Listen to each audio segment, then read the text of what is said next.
distribusi guru tidak merata, kualitas guru rendah. Karenanya kita berusaha untuk mengirimkan anak-anak terbaik untuk menjadi guru. Tapi siapa yang mau menjadi guru SD di pelosok-pelosok Indonesia?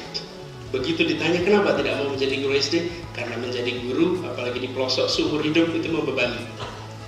Tapi begitu kita berpikir agak berbeda, menjadi guru cukup 1 tahun, maka situasinya berubah. Jadi kemudian kita merancang sebuah program mengirimkan anak-anak muda terbaik untuk menjadi guru di SD-SD di pelosok Indonesia.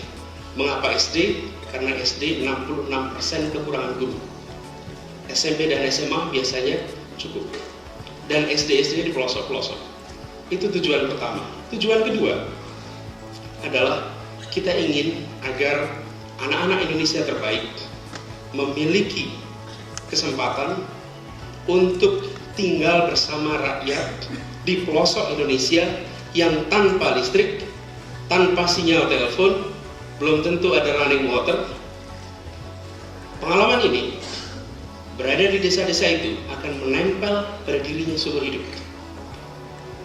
2 track. Track pertama mengisi kekurangan guru, track kedua mempersiapkan our future leaders. Harapannya ketika kelak mereka menjadi pemimpin di kemudian hari, mereka adalah anak-anak muda Indonesia yang memiliki world class competence tetapi memiliki grassroots understanding.